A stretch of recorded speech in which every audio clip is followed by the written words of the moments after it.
Crypto Insights, salvo que estés en un avión o en un tren o viajando, Sale siempre. siempre, donde estemos. Sí. Exacto. ¿Qué tal, Raúl? ¿Cómo estamos? ¿Qué tal? ¿Cómo están? Escuchando aquí Crypto Insights. Exacto. He visto que acabamos de ver un objetivo logrado, no sé qué es, alguien habrá donado algo, así que gracias. Y nada, bienvenidos de nuevo a otro Crypto Insights más, miércoles 10 de julio, estamos ya bastante entrado el verano y está empezando, bueno, está siendo bastante tranquilo, pero a la vez está siendo bastante movido. Novedades interesantes, como por ejemplo los movimientos que está habiendo ahora por parte de Alemania, que está vendiendo muchos bitcoins. ¿Cómo interpretáis vosotros esta noticia, esta venta de bitcoins? Hay información contradictoria porque por otro lado hay muchos bitcoins que están siendo comprados. ¿Cuáles son vuestras interpretaciones de que Alemania se esté deshaciendo de estos bitcoins? ¿Cómo lo veis? Bueno, yo creo que, antes que nada, hola a todos. Escríbanos de dónde nos visitan, dónde nos escuchan. Y bueno, ¿cómo interpretamos la compra o la venta de bitcoins? Yo creo que parte de los bitcoins que se están vendiendo actualmente, pues es un poco estrategia de parte de los países, en donde pues obviamente saben que si bien podría ser una inversión que los lleve a un 2 3x, pues ya no tiene mucho que dar hacia arriba como inversión, ¿no? Entonces, creo que puede ser una parte estrategia y otra parte también si los gobiernos no saben en lo que están parados, puede haber desconfianza, ¿no? Por medio de, por ejemplo, sale la ley MiCA en Europa, entonces pues desconfianza con los criptoactivos, de qué es lo que va a pasar con ellos, qué va a pasar con las regulaciones, qué va a pasar con toda la parte ecológica, ¿no? Recordemos que Bitcoin pues mina la criptomoneda, ¿no? Entonces hay un tema ahí con la ley MiCA en la cual restringe o penaliza el minado por la parte del uso de energía, ¿no? Entonces creo que ahí también puede ser falta de información que tienen los que actúan ejecutando estas ventas para Bitcoin, ¿no? También, bueno, el cansancio que existe en general en las criptomonedas, de que todos esperaban que con el Bitcoin halving inmediatamente todas las monedas empezaron a despegar como cohetes, ¿no? Y si no se informan de cómo funciona todo esto, pues básicamente creo que están estancados y están temerosos, ¿no? De qué es lo que está pasando con Bitcoin, por qué se desploma, por qué todo el mercado cripto está bajo y empieza a haber noticias negativas. Eso es lo que yo creo y es una parte de todo lo que está pasando. Tú, Eduardo, ¿qué es lo que opinas acerca de estas? Bueno, hola a todos. Antes quería solo comunicar, hoy estoy utilizando los cascos, se llaman AirPods. Y yo nunca los utilizo porque, en mi opinión, son muy malos a la salud, pero hoy mis cascos se han roto, entonces tuve que coger estos emprestados, ¿vale? Es que Estás friendo el todo. me escucháis bien al menos, ¿no? Sí, Alto y perfecto. claro.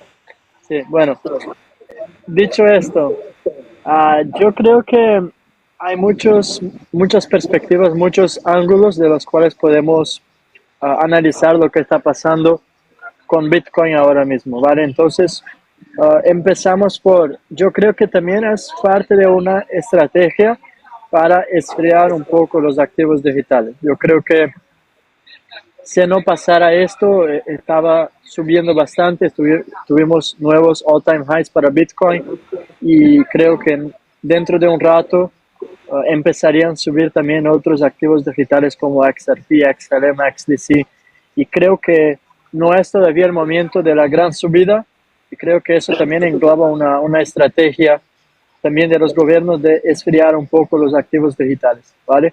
Dicho esto, yo creo que también expone mucho de la fragilidad de los mercados actualmente en términos de liquidez.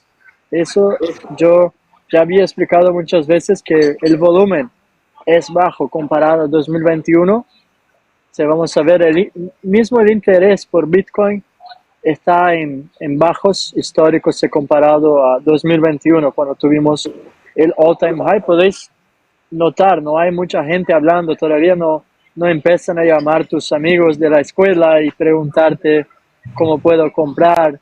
Yo veo una diferencia de 2021 y 2024.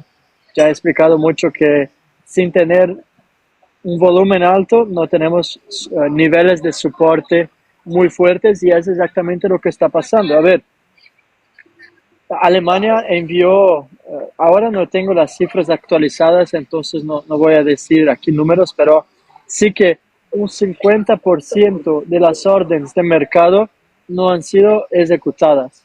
Eso significa que Alemania estaba intentando vender una cantidad, y sí que consiguieron una porción, pero una gran parte intentaron vender, pero no habían órdenes de compra, mostrando la fragilidad del mercado, y también lo que había explicado yo en algunos videos, que tenemos ahí un 30-40% de las órdenes de mercado se comparado a 2024. Entonces, ayer ellos intentaron vender una gran cantidad y ¿por qué no hay liquidez en el mercado?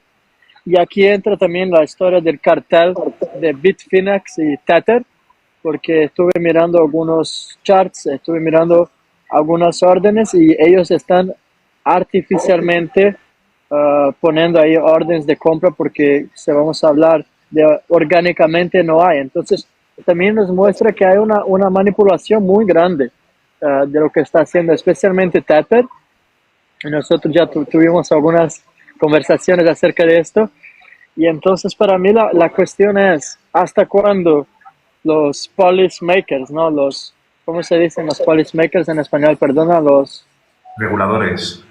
¿Hasta cuándo los reguladores van a permitir instituciones como Tether continuar manipulando los mercados con estas falsas órdenes de compra? Porque ahora vamos a suponer que una subida hasta 63 mil, y para ellos eso significa profits. Entonces creo que hay muchas estrategias ahí de manipulación de mercado que están pasando en este momento.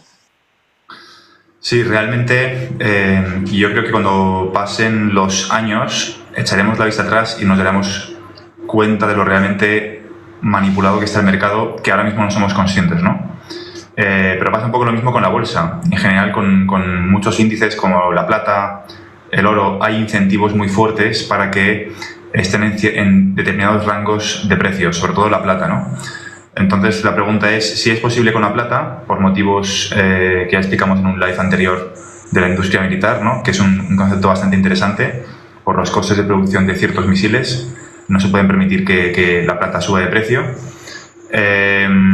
Pues si esto ocurre con la plata, ocurre también con el oro, ocurre también con Bitcoin, ¿con qué otros activos ocurre, no? Es una conversación interesante porque hemos visto como en los últimos 30 días el precio de Bitcoin pasaba de 64 a 53 más o menos, ¿no? Y es verdad que yo creo que en un futuro puede que siga subiendo y que rompa otra vez de nuevo máximos históricos y que quizá llegue a X cifras, ¿vale? No me gusta hablar de cifras. Pero el punto es cuál es la función, ¿no? que puede acabar cumpliendo. ¿Cuál es la función que creo que puede acabar cumpliendo Bitcoin en el futuro? Y es lo que explicamos aquí, al menos lo que intentamos explicar en Crypto Insights, que es lo que es un poco distinto del resto de narrativas. Nunca está claro si Bitcoin va a sobrevivir, ¿no? Pero lo importante no es si sobrevive o no, que puede que sobreviva, sino lo que hay detrás. Es decir, hay una serie de narrativas que te explican que Bitcoin es una amenaza al sistema y que van a acabar con los bancos centrales y que es el fin de la banca, etcétera, ¿no? Todas estas narrativas antisistema que nos puede gustar más, nos puede gustar menos, no significa que apoyemos la corrupción de la banca, no significa nada de eso, ¿vale? Que expliquemos esto. Pero es muy distinto explicarle a la gente que Bitcoin va a existir porque es parte del sistema, porque al sistema le interesa que Bitcoin exista. Por lo tanto, si el sistema decide que Bitcoin desaparezca, Bitcoin desaparecerá. Y si al sistema le interesa que Bitcoin continúe existiendo, Bitcoin continuará existiendo. Es muy distinto explicar eso a explicar y realmente creerte que Bitcoin es una amenaza real para el sistema financiero, ¿no? es como decir, bueno, vale, los Reyes, el 6 de enero, o Papá Noel, va a venir. El regalo viene, ok, pero ¿tú qué historia quieres creerte? ¿Quieres creerte que los Reyes Magos existen o quieres asumir de una vez, hacerte mayor, que los Reyes son los padres, ¿no? Pues esto es un poco lo mismo. O sea, sí, puede que Bitcoin continúe existiendo, es decir, que vendrán los Reyes Magos, pero lo que tiene la gente que empezar a entender es que no es cuestión de si vienen los Reyes Magos o no, sino de quiénes son los Reyes Magos, los padres o realmente una fantasía que se explica a los niños para que maduren antes, ¿no? Bueno, para que mantener su burbuja, perdón, y que llegado el momento les revientas la burbuja para que sean mayores y les dices, oye, los Reyes son los padres. Pues esto es un poco lo mismo con Bitcoin. Hay que empezar a explicarle a la gente que Bitcoin, si continúa existiendo en el futuro, es porque el sistema le interesa y porque, sobre todo, quieren que sea como una especie de paraíso fiscal digital. Es decir, la función que cumplirían ahora los paraísos fiscales, ¿vale?, donde una minoría de la población accede a esos paraísos, a esos circuitos financieros, lo mismo ocurriría en un futuro, ¿no? Entonces, creo que el enfoque es un enfoque mucho más realista, el que intentamos explicar aquí, que todas estas narrativas de vamos a vaciar al Estado, que, ojo, eso no significa que blockchain realmente tenga la capacidad de optimizar muchísimos procesos a nivel burocrático, a nivel de intermediarios, a nivel de contratos inteligentes. No digo que eso no vaya a ocurrir, eso va a ocurrir, tardará, pero va a ocurrir. Pero de ahí a amenazar las funciones del Estado, pues hay un trecho, ¿no? Entonces, bueno, yo creo que el tema de Bitcoin va a dar mucho de qué hablar. Vamos a ver siempre información contradictoria, igual que ocurre en general con muchas industrias. Motivos para apoyarlo, motivos para denunciarlo. Yo sigo poniendo un interrogante a Bitcoin, a pesar de la información que tengo y que también tienen Raúl y Eduardo sobre el futuro, sobre la información que hemos recogido investigando por nuestra cuenta y tal. Dedicamos muchas horas a intentar entender cuál es la verdad. Y cuanto más investigas, más turbio se vuelve todo, ¿no? Más delgadas son las líneas entre los bandos. Te das cuenta que en realidad quizá no haya tantos bandos, que hay un único bando que es el que decide lo que está ocurriendo, ¿no? Que es un poco lo que venimos contando. Y luego, cambiando un poco de tema, pero también está relacionado, aquí sin entrar en política, ¿vale?, de temas de ideología. Hay un partido político en Francia, y me gustaría saber cuál es vuestra opinión sobre esto, que quiere poner quiere poner impuestos, que aquellas personas que cobren más de $400.000 anuales paguen un 90% en impuestos. Esto es un reflejo de una serie de ideologías que hay detrás, y yo pienso esto y pienso en automáticamente CDCs. Entonces, esto es un poco lo que venimos diciendo, ¿no? Se ha instaurado una cultura de hacer que dependas del Estado, que no estés tú empoderado, ¿no? De criminalizar a tu conciudadano. ¿Qué os parece esto? ¿Qué os genera? ¿Creéis que es posible? ¿Cómo le diríais a alguien que se protege frente a la expansión masiva del Estado? Que, claro, al final cuando dicen más de 400.000, en realidad lo que están diciendo es que pueden ir a por cualquier persona, ¿no? Porque ya una vez, es lo que se llama la ventana de Overton, que una vez lo introduces, claro, si una persona acepta que se pague el 90% en impuestos, porque te ponen la etiqueta de que tienes dinero, claro, ¿quién decide quién es rico y quién es pobre, no? El Estado. Y si el Estado pasa a decidir que la clase media es rica y que también hay que cobrar el 90%, ¿qué ocurre, no? O sea, ¿cuáles son vuestras sensaciones con este tipo de noticias? Sin entrar en pánico, pero ¿cuáles son vuestras sensaciones de cómo es en vuestro país? ¿Hay iniciativas parecidas? ¿Cómo lo veis? Creo que esa parte del pánico ya pasó hace bastante tiempo, pero digo, es bien interesante porque justo ayer daba un curso sobre los fundamentos del blockchain y es la historia, ¿no? De cómo empezó todo, ¿no? Hablamos 2007, 2009, en donde nace Bitcoin aproximadamente y nace junto con el blockchain, ¿no? Nace esta tecnología disruptiva del blockchain. Si muchos piensan que Bitcoin es una tecnología nueva, pues ya tiene bastante tiempo, ¿no?, atrás que Bitcoin es una tecnología lanzada al mercado. apenas se está conociendo o es fácil comprarla en estos días, pero 2007, 2008 no era tan fácil acceder a comprar un Bitcoin, ¿no? Entonces nace esta tecnología, nace el blockchain. Lo interesante es qué representa Bitcoin ante esta tecnología, ¿no? Es un estandarte para un cambio disruptivo de tecnología, ¿no? Hablamos del Internet como un cambio en la era de la información, en donde se transfiere valor, perdón, información, y el blockchain, en donde ya estamos transfiriendo valor, ¿no? Por medio de la tokenización de activos y otras cosas. Entonces, hay un cambio en la tecnología bastante fuerte que se está implementando en nuestras narices, el blockchain, la inteligencia artificial, y no lo vemos, ¿no? Como está pasando todo tan rápido, ¿no? Es como cuando se instauró el Internet, ¿no? Lo vivimos, pero no lo entendimos al 100%, ¿no? No sabíamos que el Internet era del gobierno, y aquí hay muchas dudas, ¿no? Pues quién es Satoshi Nakamoto, dónde está Satoshi Nakamoto, por qué desapareció si tenía fama y fortuna a sus pies, ¿no? Entonces, muchas interrogantes, en definitiva, como dices, Frank, que la investigación te lleva a pensar otras cosas y abrir un poco los ojos de que todo está conectado en un nivel muy arriba, ¿no? Que no estamos apostando por un partido o estamos votando por ciertas cosas, sino que hablando de un punto de vista muy arriba, está conectado todo, ¿no? Y esto me lleva hacia la otra parte de tu pregunta, que es, pues, ¿qué opinamos, no? De esta parte de los gobiernos, del cambio en impuestos. Creo que el mundo en general está siendo llevado a un cambio radical en cómo funciona el mundo, ¿no? Antes teníamos Estados Unidos como la moneda de reserva, en donde, digamos, Estados Unidos exportaba el dólar, y por medio de exportar el dólar, pues también exportaba la inflación, ¿no? Estaba el petrodólar, el cual Arabia Saudita, uno de los mayores productores de petróleo, daba o vendía petróleo a todo el mundo y solo se podían usar dólares.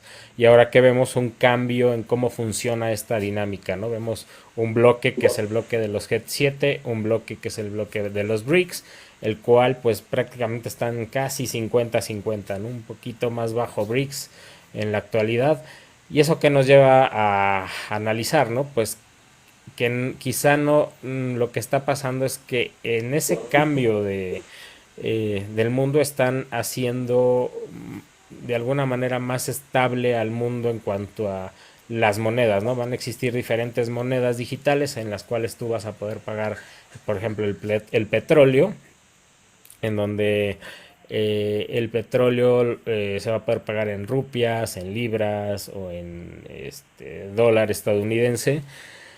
Eh, sí creo que el dólar está perdiendo poder, sin embargo, no es para alarmarse que el dólar va a desaparecer, que va a dejar de existir Estados Unidos. Creo que más bien es un cambio de cómo funciona el mundo y cómo va a funcionar en el futuro, ¿no? Las CBDCs, como bien comentas, Fran, están aquí para quedarse, ya están prácticamente en proyectos finales. No nos han avisado que estamos en estos proyectos finales, pero ya está aquí, ¿no? En esas etapas en donde pues más es un lanzamiento que otra cosa, ¿no? Entonces vemos videos de Christine Lagarde 2018 hablando de todo esto. Entonces el bloque BRICS viene a quitarle poder al dólar, pero también quizá el dólar de Estados Unidos esté repensando su historia, ¿no? Esté diciendo, bueno, el billete verde que fue muy famoso, que firmó Rosy Ríos, eh, que está dentro del sistema, pues ya no es algo que vaya a existir, ¿no? Entonces hay que repensarnos y qué vamos a gobernar, qué vamos a dominar en esta guerra económica, ¿no? Quizá no vamos a dominar el dólar, sino vamos a dominar la tecnología que está detrás del sistema financiero, ¿no? Entonces yo creo que es todo lo que está pasando, que no lo estamos viendo y quizá ni lo veamos, ¿no? Como el Internet, ¿no? Vamos a empezar a adoptar tecnologías, vamos a ver que las transferencias son más rápidas y detrás quién está, cualquier empresa, ¿no? Pero Más arriba está Estados Unidos y quizá los gobiernos, ¿no? Que estén liderando y gobernando todas estas tecnologías que al final son económicas. Eduardo, te dejo con los comentarios. ¿Qué opinas acerca de todo esto? Sí, está contestando la pregunta inicial, ¿no? De los 90% de impuesto que está llegando en Francia. Me parece Bueno, que va muy alineado con la agenda global, ¿no? Tenemos una agenda y eso ya me acuerdo, y Fran también se va a acordar, creo, que estábamos en París, ¿no? Para el Paris Blockchain Week. Y vamos a estar el año siguiente también. Pero al punto, yo me acuerdo, llegué y tenía reservado un hotel, ¿no? Y me acuerdo que hay ya había un nuevo impuesto que me sonaba muy absurdo, muy desproporcional, ¿no? Que eran como 15 euros. O sea, tú vas a un hotel en París, no solo pagas el precio del hotel, pero también pagas un impuesto que están cerca de 15 euros por persona por noche. O sea, imagina, tú eres un padre de familia, tienes, no sé, 3 hijos más tu compañera y te va a salir, si estáis 5 días en un hotel, esos son 300 euros en impuestos. Solo, no, sin contar el precio del hotel.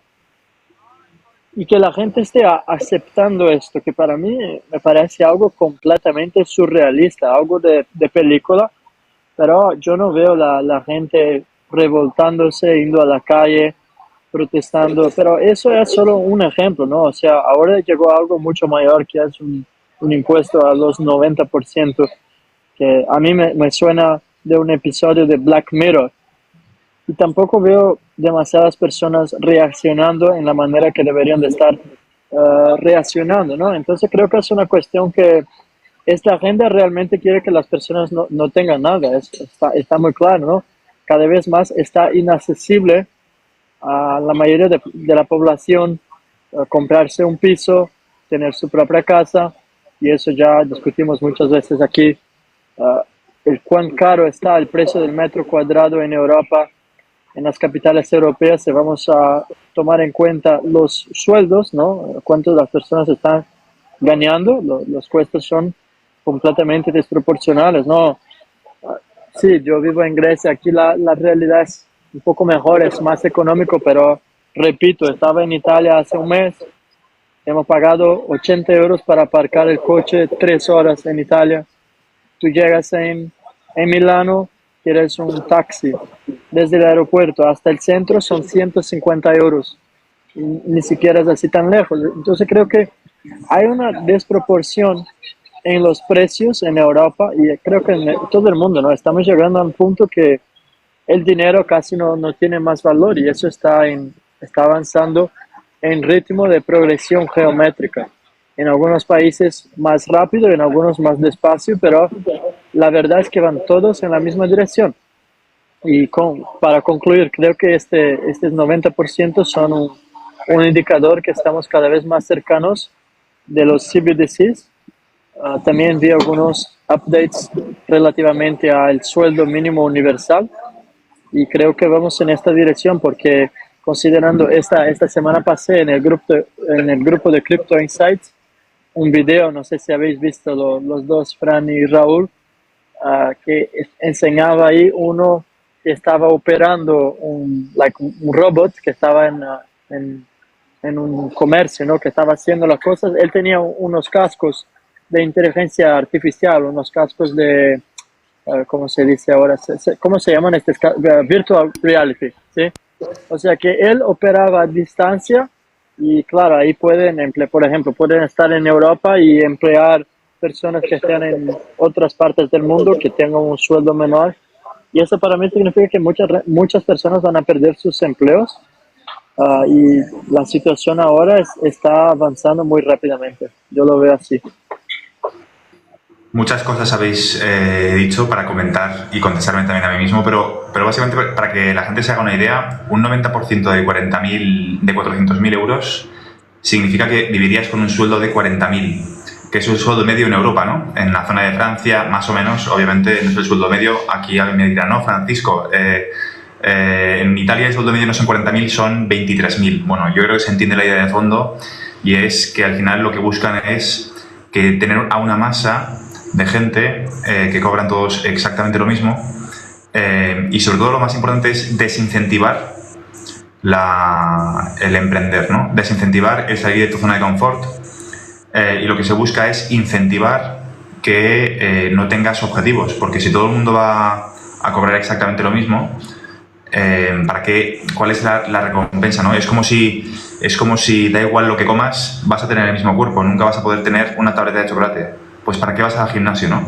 Si no vas a poder tener un cuerpo que está en forma, ¿para qué ir al gimnasio? Pues es un poco lo mismo, todo el mundo va a estar igual, todo el mundo va a tener lo mismo y eso es lo que buscan. ¿Cuál es lo bueno? Que no todo son malas noticias y que vivimos en la era digital. Entonces vivimos una era de muchísimo contraste, donde de forma simultánea a todas estas políticas también hay muchísimas oportunidades, ¿vale? Y por eso es importante que la gente sea consciente y que lo expliquemos, que hay muchísimas oportunidades a pesar de todos los acontecimientos que ocurren a nuestro alrededor. Por ejemplo, lo que estáis utilizando ahora, el teléfono móvil, el teléfono inteligente, puede ser una herramienta muy útil, o sea, muy útil para deslocalizarte, para convertirte en nómada digital, para aprender cosas nuevas, para en vez de volverte un esclavo, utilizar esa tecnología para que te ayude, incluido blockchain, ¿no? Entonces, yo creo que es importante que a pesar de todas estas noticias, que a veces pueden parecer un poco agoreras, ¿no?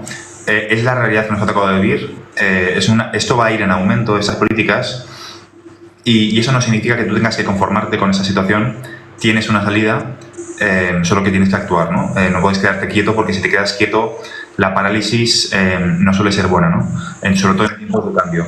Entonces, solo quería añadir algo, que estoy muy de acuerdo con lo que has dicho y creo que siempre cuando hay una fuerza, es como una ley universal, no hay una fuerza que va demasiado en una dirección, hay siempre una contraoposición que va a ir en la otra dirección y en la misma manera que si tú vas a seguir las reglas del juego, es imposible, ¿no? Imagina, quieres empezar una empresa hoy.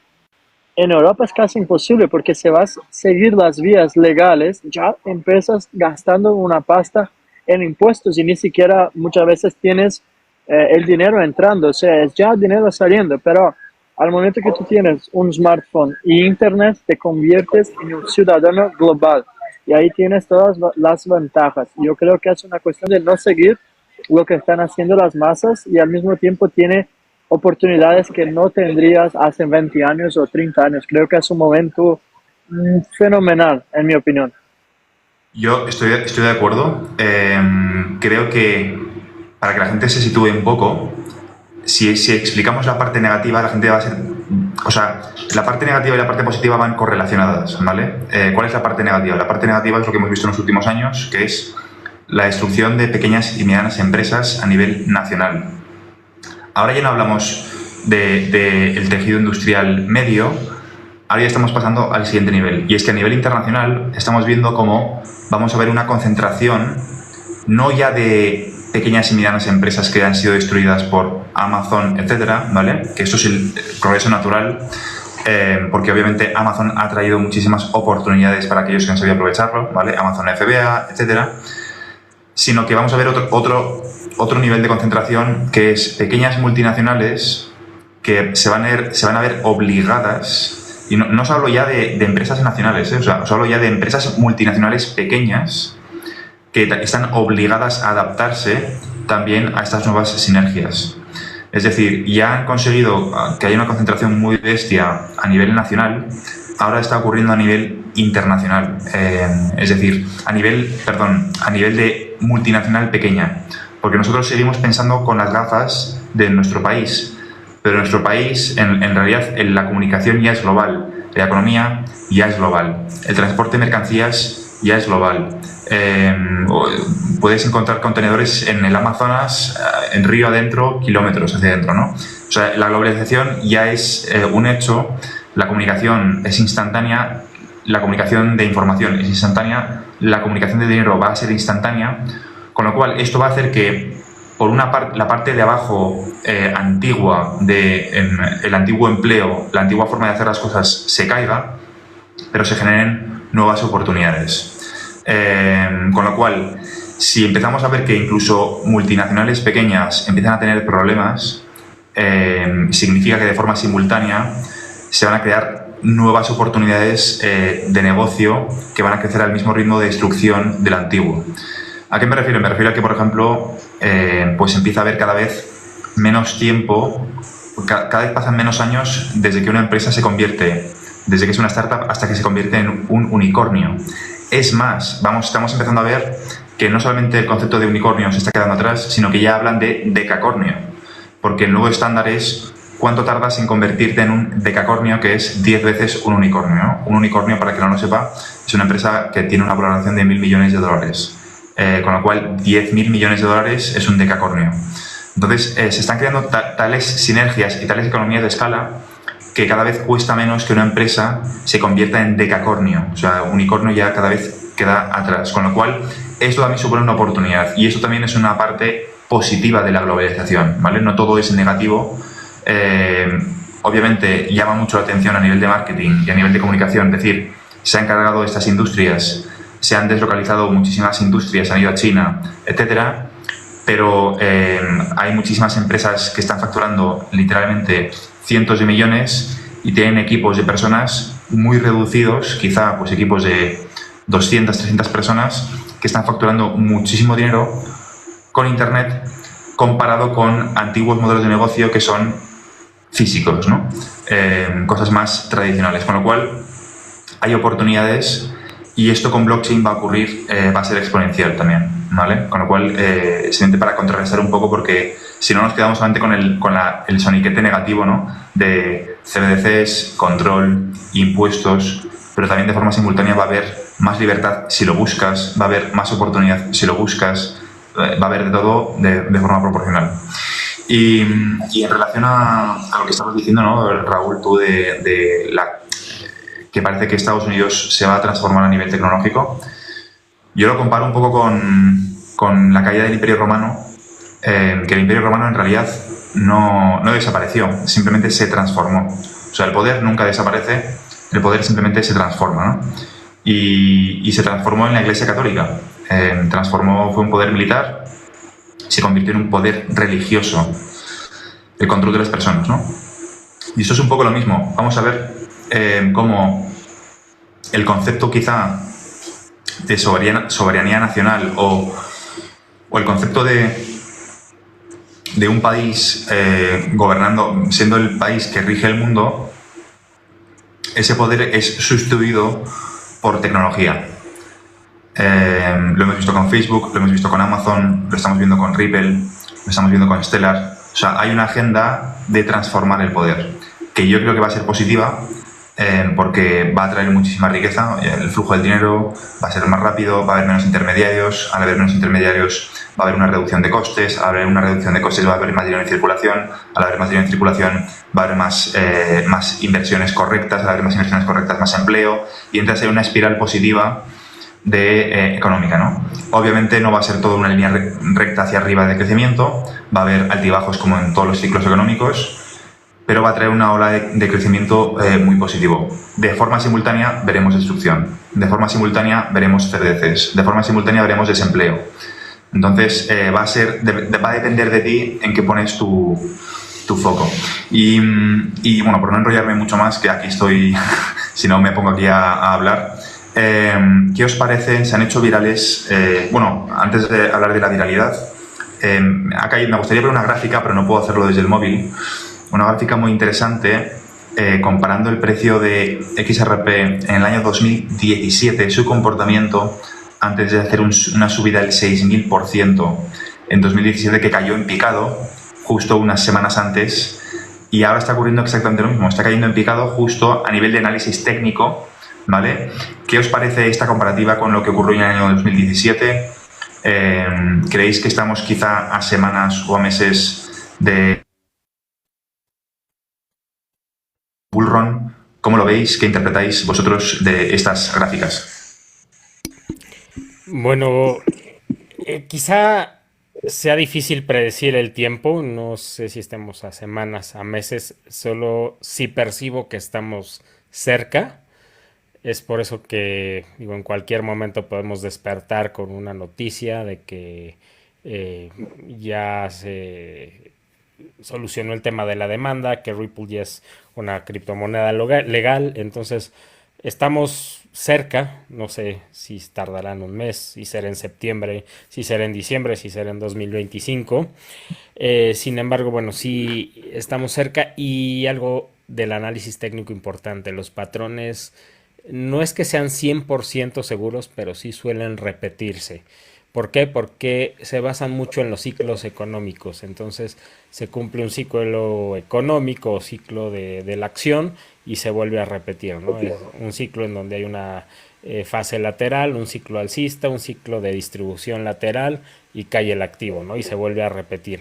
No siempre en los mismos niveles, sino que, por ejemplo, ¿no? Si hablamos de Tesla, de Nvidia, quizás esos ciclos económicos, cuando cae en un nivel un poco más arriba, ¿no? Entonces, yo creo que sí podemos estar viendo una repetición de este ciclo económico. Sin embargo, bueno, ¿cuánto va a durar esa fase lateral en donde estamos? Pues es incierto, ¿no? Hay temas que nos empiezan a dar indicios de que estamos cerca de que se define el mercado cripto en general, como el tema de la ley MiCA, el KYC, los ETFs de Bitcoin, de Ethereum, de XRP, lo que nos dice Brad Garlinghouse sobre todo el tema del futuro, del dinero, los twitters de David Schwartz. Entonces, toda esa información, si la procesamos, creo que vamos para allá, ¿no? El Bank of International Settlements. Entonces, creo que es un path en donde estamos que se está concluyendo. El punto es cuándo, ¿no? De hecho, justo preguntaban en el chat, ¿no? ¿Cuándo va a explotar XRP, ¿no? No sabemos, ¿no? Creo que es como decir cuándo va a explotar un volcán, ¿no? Quizá tenemos la certeza de que va a explotar porque está activo, porque hay fumarolas, porque tiene cierta actividad, pero cuándo va a ser esta explosión, pues es incierto, ¿no? Entonces es por eso que pues te debes de posicionar con lo que tú creas que es conveniente, siempre investigando todos los proyectos en los que inviertas para saber en qué estás invirtiendo, ¿no? Porque también pasa mucho, ¿no? Oye, invertí en tal criptomoneda, ¿no? ¿Y por qué no explota? Bueno, ¿y sabes a qué se dedica el proyecto? ¿Sabes en qué estás invirtiendo? No, es que vi en Twitter que esa moneda es muy buena, ¿no? Entonces, estás invirtiendo como si un amigo te hubiera dicho en Las Vegas, oye, ponle al verde porque tengo el feeling de que va a explote, de que vas a ganar mucho dinero en el verde, ¿no? Pues sí, puede pasar y puede no pasar, ¿no? Entonces, siempre investiga tus proyectos, siempre investiga todo lo que está pasando en cada uno de los proyectos, ¿no? Porque ahora más que nunca, con la criptoregulación, pues vienen muchos cambios, ¿no? Que van a sacar de la jugada muchos proyectos cripto por no cumplir con esta regulación. Entonces, si tú sabes en qué inviertes, automáticamente vas a tener la paciencia de esperar, ¿no? Y justo era mi respuesta a esta parte, ¿no? En donde les decía, bueno, no te debes de fijar cuándo va a ser, ¿no? Sino en qué estás invirtiendo, ¿no? Y cuando entiendas que estás invirtiendo, por ejemplo, en el caso de XRP, de Ripple, de una empresa que tiene mucho capital, que tiene muchos proyectos, que está conectada con el sistema, que su board parece el gobierno, etcétera, etcétera, etcétera, creo que entiendes que estás invirtiendo en una parte del sistema financiero, quizá, ¿no? Quizá no es única y como muchos piensan, ¿no? Que solo existe Ripple, no, que o sea, quizás sea un componente del sistema financiero, pero eso lo lleva a que sea un Amazon en el futuro, sea un Apple en el futuro. Entonces, creo que esa sería la respuesta a todo este esquema, ¿no? De qué es lo que está pasando. Tú, Eduardo, ¿qué opinas acerca de esto? ¿Me escucháis bien? Solo pregunto antes de empezar. Vale. Que ya se ha descargado uno de los cascos. ¿Ves por qué me gustan los clásicos, eh? Los que tienen el cable. Bueno, solo un segundo aquí. Ah, hay que mirar de dos perspectivas, ¿no? No nos vamos a olvidar que XRP ha hecho lo que ha hecho, ¿no? Ha sido un aumento incluso más de 6000%. Incluso superó Ethereum en market cap. y lo que ha hecho era solo en base a especulación. Entonces, imagináis lo que va a hacer XRP cuando llegue el mercado de utilidad. Y este va a estar en un otro nivel y creo que XRP es la única moneda que tú puedes ir dormir un día y literalmente te despiertas el otro día y pasó algo que no tiene ni siquiera precedentes. Sí, estoy 100% de esta opinión, ¿vale? Pero al mismo tiempo, sí que si vamos a mirar los gráficos, XRP está en teoría en accumulation phase, como se dice, hace más de 6 años. Ya está mucho, tiene todos los elementos para un movimiento explosivo. Pero yo particularmente no miro demasiado los gráficos para intentar hacer predicciones acerca de qué va a pasar con XRP, porque creo que hay un contexto que es el macro no está demasiado favoreciendo a los activos digitales en este momento, aunque repito, con XRP pueden pasar cosas inesperadas, pero el punto que estoy haciendo aquí es que incluso hice un video para YouTube hablando específicamente de esto, que el contexto no es demasiado bueno. O sea, si vamos a mirar el contexto geopolítico, vamos a mirar los movimientos de Bitcoin, lo que está pasando ahora incluso con la baja liquidez en el mercado. Y hay algo que es un poco alarmante, incluso estuve mirando ayer estadísticas, que las carteras que están vendiendo XRP en este momento son las carteras que tienen poco XRP.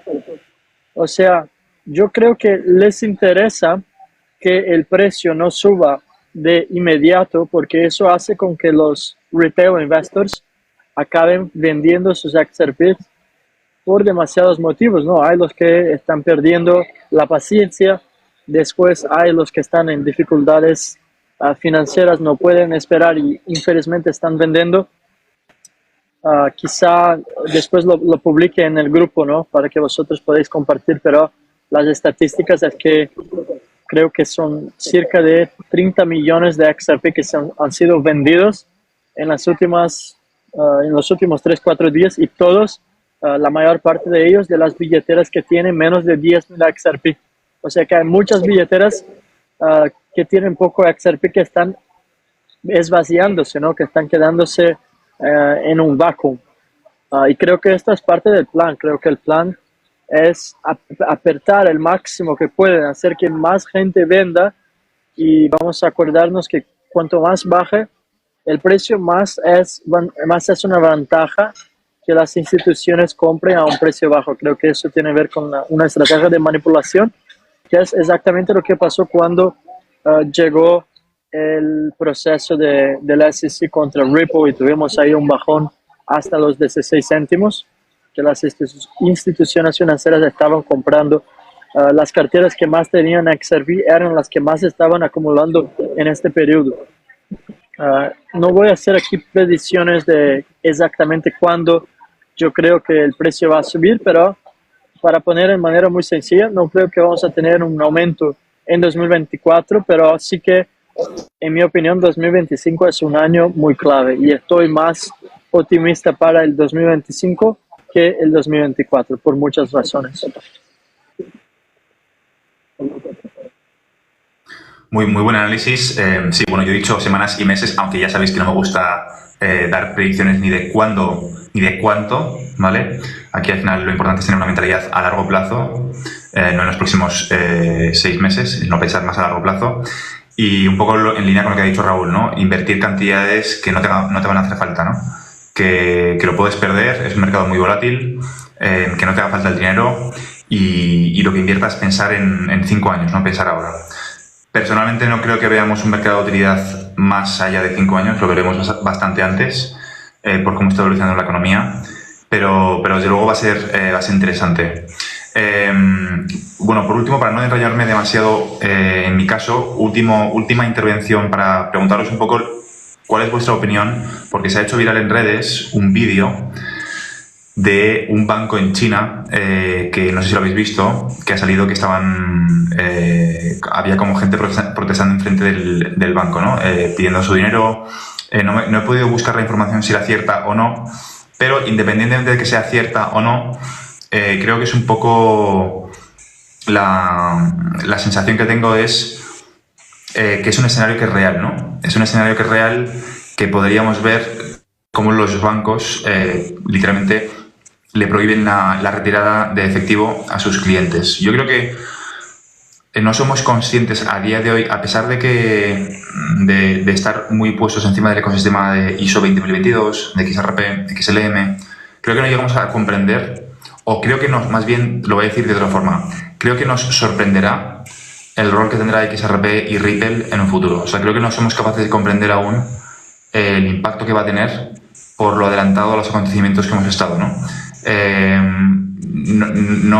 Por mucho que intentemos prever toda esta transición, creo que no nos podemos hacer la idea de lo grande que va a ser este ecosistema en un futuro, porque hay piezas que desconocemos del proceso. Pero bueno, quería compartir con vosotros esta pequeña reflexión sobre el Banco de China. ¿Creéis que esto puede ser? Lo hemos tocado muchas veces, es lo que Jim Richards conoce como ICE 9. ¿Cuánto tiempo creéis que podría pasar desde que cae el primer banco, si vemos un banco regional cayendo, si se produce un efecto contagio? ¿Creéis que puede ocurrir a lo largo de 6 meses? ¿Puede ocurrir en un periodo de 2 semanas? ¿A lo largo de un fin de semana simplemente? Y se congele todo. Si empiezan a caer bancos de forma masiva, ¿cuánto tiempo creéis que tendría la gente para...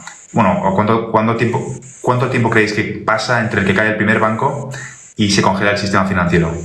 Es una pregunta que no es fácil, pero bueno, aquí la idea también es un poco estimular la imaginación del... Claro.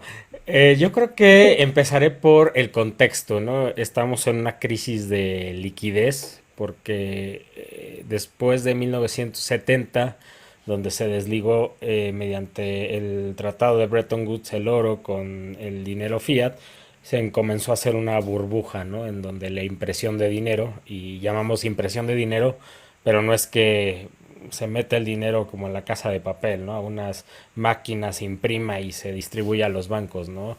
Es un sistema donde tú depositas tu dinero en el banco, un dinero que ganas por medio de tu trabajo, y ese dinero el banco lo puede prestar hasta, creo que son 9 veces, eh, quedándose con una porción de reserva, ¿no? Una porción mínima de 10%, ¿no? Entonces, todo ese dinero que se crea a partir de la nada, pues se convirtió de 1970 a la fecha en una burbuja enorme en el sistema financiero, ¿no? Y ahora que vemos que no solo provocó inflación, ¿no? Sino que provoca una falta de liquidez en el mismo sistema, porque toda esa burbuja, pues realmente el dinero que se generó con el trabajo es pequeño, ¿no? Es como si habláramos, y digo, para como transferirlo al tema de las criptomonedas, ¿no? En Bitcoin tú minas ese Bitcoin, ¿no?